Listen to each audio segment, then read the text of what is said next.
ఇవాళ మన టాపిక్ వచ్చేసి ఛత్రపతి సంభాజీ మహారాజ్. ఛత్రపతి సంభాజీ మహారాజ్నే ముద్దుగా చావా అని కూడా పిలుస్తుంటారు. ఇది గుర్తుపెట్టుకోండి, తర్వాత మాట్లాడదాం. ఛత్రపతి శివాజీని భారతదేశంలో ఉన్న ప్రతి ఒక్కరూ దైవంతో సమానంగా పూజిస్తారు. భారతదేశాన్ని మొఘల్స్ పరిపాలిస్తున్న సమయంలో మొత్తం భారతదేశంలోని హిందూ ప్రజలందరినీ మతం మార్చుకోమని మొఘల్స్ చాలా పీడించారు. వాళ్ళు ఎంతలా పీడించారంటే మతం మారుతావా లేకుంటే చస్తావా అనే స్థాయికి దిగజారారు. భారతదేశంలోని హిందూ రాజ్యాలన్నీ చేతులెత్తేశాయి. అప్పుడు అలాంటి సమయంలో భర్తమాత కన్నా ముద్దు బిడ్డే ఛత్రపతి శివాజీ మహారాజ్.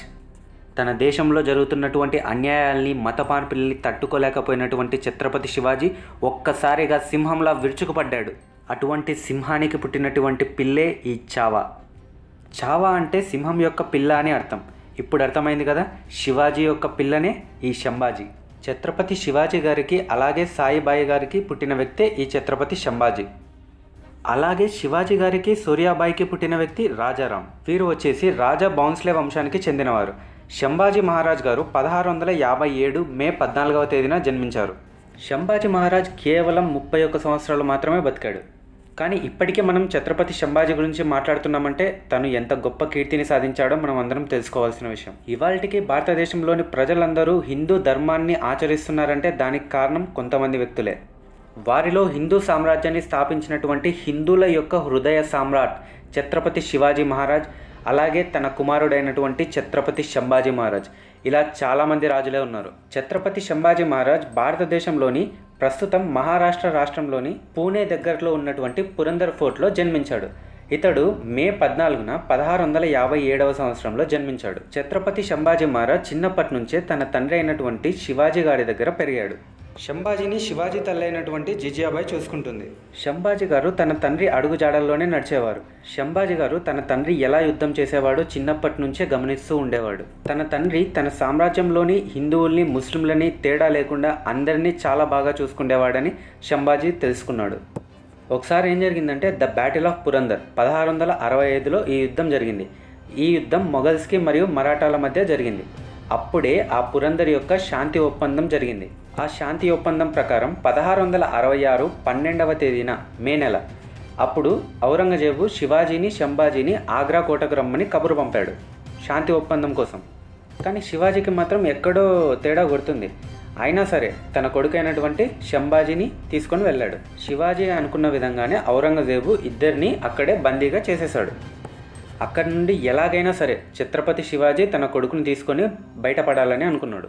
రోజులు చాలా వేగంగా గడిచిపోతున్నాయి. మే నెలలో వాళ్ళని నిర్బంధించారు. తరువాత 3 నెలలు గడిచిపోయాయి. శివాజీ తన యొక్క తెలివిని ఉపయోగించేసి అక్కడ ఉన్నటువంటి పండ్ల బుట్టల్లో దూరి ఇద్దరు బయటపడ్డారు. అంటే దాదాపు ఔరంగజేబు ఒక 3 మంత్స్ పాటు వాళ్ళని అరెస్ట్ చేసేసాడు అనమాట. అరెస్ట్ చేసి అక్కడ పెట్టేశాడు. తరువాత శివాజీ, సంభాజీ ఎస్కేప్ అయిన తర్వాత కూడా వాళ్ళు డైరెక్ట్గా మహారాష్ట్రకు వెళ్ళలేదు. మహారాష్ట్రకు వెళ్లకుండా మధురాకి వెళ్ళారు. నార్త్లో ఉన్నటువంటి మధురాకి వెళ్ళారు. ఎందుకంటే మొఘల్స్ తర్వాత వీళ్ళని వెతుకుతారు కదా. ఛత్రపతి శివాజీ తన జీవితంలో ఎంతో ధైర్యంగా, సమయస్ఫూర్తిగా, చాలా చాకచక్యంగా అక్కడి నుంచి బయటపడడం జరిగింది. ఈ బయటపడడం ఏదైతే ఉందో అది భారతదేశ చరిత్రలోనే ఒక గొప్ప చిరస్థాయిగా నిలిచిపోయిందనమాట ఆ ఘట్టం అనేది. అలా సంభాజీ మహారాజ్ తన తండ్రి తెలివిని, అలాగే యుద్ధంలో ఎలా పాల్గొనాలో అన్ని చిన్నప్పటి నుంచే గ్రహిస్తూ వస్తున్నాడు. సంభాజీ మహారాజుకు టోటల్గా 13 లాంగ్వేజెస్ మాట్లాడడం వచ్చు. అలాగే తన చిన్న వయసులోనే ఎన్నో యుద్ధాల్లో కూడా పాల్గొన్నాడు.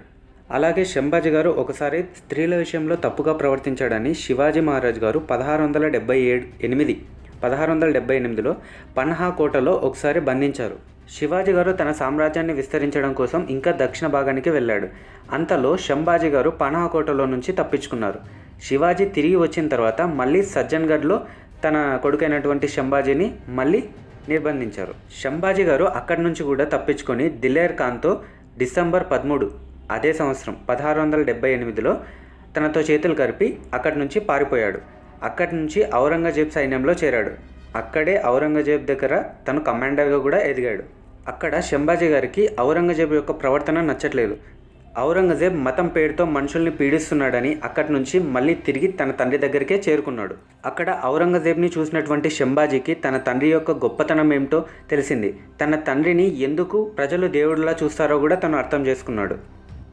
సంభాజీ గారు తన తండ్రి దగ్గరకు చేరుకున్నప్పటికీ సంభాజీ గారికి 21 సంవత్సరాలు పూర్తయ్యాయి. తను అక్కడికి చేరుకునేసరికి తన తండ్రి అయినటువంటి శివాజీ గారికి ఆరోగ్యం సరిగ్గా లేదు. అలా శివాజీ గారు 1680లో మరణించడం జరిగింది. శివాజీ గారు మరణించడంతో తన భార్య అయినటువంటి సౌరాబాయి రాజారాంను ఛత్రపతిగా చేయాలని నిర్ణయం తీసుకుంది. హిందువుల హృదయ సామ్రాట్ ఇక లేరని తెలుసుకున్నటువంటి ఔరంగజేబ్ వెంటనే 4 లక్షల సైన్యంతో మరాఠా రాజ్యం మీదకి దండయాత్ర చేశాడు. భారతదేశం అంతటినీ మొఘల్స్ పరిపాలిస్తున్న సమయంలోనే తన తండ్రి అయినటువంటి శివాజీ గారు సింహంలా ఎలా అయితే విరుచుకుపడ్డారో అలాగే సంభాజీ మహారాజు కూడా తన దగ్గర ఉన్నటువంటి 20,000 సైన్యంతో విరుచుకుపడ్డాడు. తన తండ్రి శివాజీ గారు ఎలా అయితే గరిల్లా యుద్ధాన్ని చేశారో అలాగే అదే విధంగానే సంభాజీ గారు కూడా చేశారు. అప్పుడు అర్థమైంది ఔరంగజేబ్కి, సింహం కడుపున సింహమే పుట్టిందిరా అని. అలా సంభాజీ గారు చాలా యుద్ధాలు చేశారు మొఘల్స్తో. ఆ యుద్ధాలన్నీ చూసినటువంటి మరాఠా ప్రజలు ఈసారి ఛత్రపతి సింహాసనానికి అర్హుడు ఛత్రపతి సంభాజీ అని గుర్తించారు. సంభాజీ గారు తన రాజ్యంలోని ప్రజలను ఎలా అయితే తన తండ్రి చూసుకునేవాడో అదేవిధంగా తను కూడా చూడడం మొదలుపెట్టాడు. హిందూ ముస్లిం అనే తేడా లేకుండా అందరినీ ఒకే విధంగా ట్రీట్ చేసేవాడు. తన రాజ్యంలోని ఒక బ్రాహ్మణుణ్ణి ముస్లింగా కన్వర్ట్ చేసిన తర్వాత తనకు ఆ మతం ఇష్టం లేదని మళ్ళీ తిరిగి హిందువుగా మారాలని అనుకున్నాడు. అప్పుడు హిందువుల్లోని కొంతమంది దాన్ని వ్యతిరేకరించారు. ఛత్రపతి సంభాజీ మళ్ళీ తిరిగి అతన్ని హిందూ మతంలోకి స్వీకరించే విధంగా మార్చాడు. సంభాజీ రాజ్యంలో మత స్వేచ్ఛ చాలా బాగుండేది. ఎవరు ఏ మతాన్నైనా ఆచరించవచ్చు. బలవంతపు మత మార్పిడి ఎక్కడైనా జరిగితే సంభాజీ ఊరుకునేవాడు కాదు. అక్కడ చూస్తే ఔరంగజేబ్ కళ కలగానే మిగిలిపోతుంది. శివాజీ పోయాడు అనుకుంటే మళ్ళీ సంభాజీ వచ్చాడు. ఔరంగజేబ్ సంభాజీని ఏమీ చేయలేకపోయాడు. కానీ ఈ భారతదేశాన్ని మొత్తం ఇస్లామిక్ రాజ్యంగా మార్చాలి అనే తన కోరిక మాత్రం చావలేదు. కానీ ప్రతి కథలో వెన్నుపోటుదారులు ఉండే విధంగానే సంభాజీ కుటుంబంలో అంతర్గత యుద్ధం మొదలైంది. అదే అదునుగా చూసుకున్నటువంటి ఔరంగజేబ్కి ఇదే మంచి సమయం అనిపించి సంభాజీ యొక్క బంధువులతోనే రాయబారం మొదలెట్టాడు. సంభాజీ మహారాజ్ ఒకసారి సంగమేశ్వరం వెళ్ళాలని తన అనుచరులైనటువంటి 25 మందితో మాత్రమే బయలుదేరాడు. ఆ రహస్య విషయాన్ని తెలుసుకున్నటువంటి ఔరంగజేబ్ తన సైన్యాన్ని అక్కడకు పంపించాడు. తన సైన్యాధిపతి అయినటువంటి ముకారబ్ ఖాన్తో ఒకేసారిగా సంగమేశ్వరం మీద దాడి చేశారు. అక్కడ ఉన్నటువంటి సంభాజీ మహారాజ్ అలాగే తన అనుచరులైనటువంటి 25 మంది చాలా ఘోరంగా యుద్ధం చేశారు.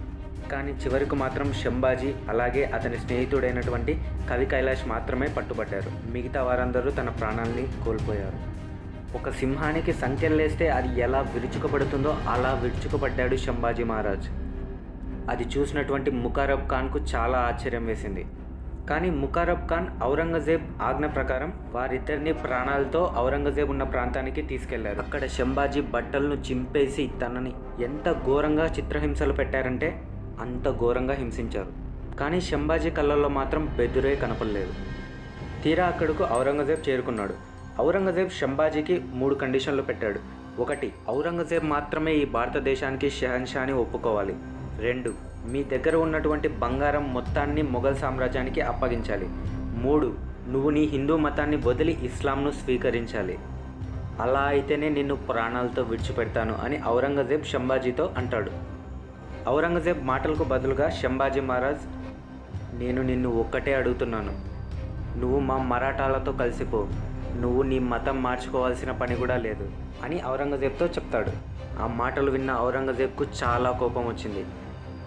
తన నివాసాన్ని సంభాజీ మహారాజ్ పక్కనే వేసుకున్నాడు.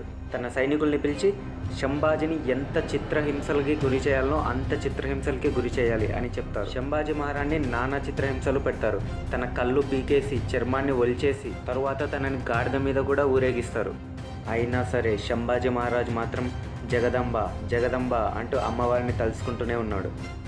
కానీ ఔరంగజేబ్కి మాత్రం ఏమీ అర్థం కావడం లేదు.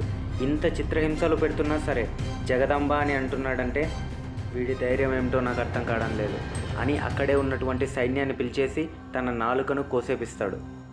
అలా సంభాజీని చివరకు 1689 మార్చి 11న భీమా నది ఒడ్డున శిరచ్ఛేదనం చేసేస్తారు. అంతటితో ఈ భారతదేశంలోని ఒక వీరాది వీరుడి కథ ముగిసిపోతుంది. తరువాత మొఘల్ సైన్యం తన బాడీని ముక్కలు ముక్కలుగా చేసి అక్కడే పాడేశారని కొన్ని గ్రంథాలు చెప్తున్నాయి. కానీ తర్వాత మరాఠా సైన్యం వాటిని గుర్తించి ఒక చెప్పులు కుట్టేవాడితో ఆ శరీరాన్ని ఒక శరీర భాగంలా వచ్చేలా చేశారు. అలాగే తనకు హిందూ సాంప్రదాయం ప్రకారం అంతిమ సంస్కారం చేశారు. తరువాత సంభాజీ మహారాజ్ యొక్క భార్యను కూడా 17 ఏళ్ళు దాదాపు 17 ఏళ్ళు చిత్రహింసలకి గురి చేశారు. ఔరంగజేబ్కి మాత్రం తనకు ఇలాంటి కొడుకు పుట్టింటే ఈ భారతదేశం మొత్తాన్ని ఎప్పుడో ఆక్రమించేవాడి అని రోజు కుమిలి కుమిలి తను కూడా చనిపోయాడు. ఫ్రెండ్స్, ఇదే శంభాజీ మహారాజ్ యొక్క పూర్తి చరిత్ర. నా వే ఆఫ్ ఎక్స్ప్లెనేషన్ కనుక మీకు నచ్చినట్లయితే వీడియోని తప్పకుండా లైక్ చేయండి. అలాగే ఇలాంటి మరిన్ని వీడియోస్ కోసం మన ఛానల్ని సబ్స్క్రైబ్ చేసుకోవడం మాత్రం మర్చిపోవద్దు.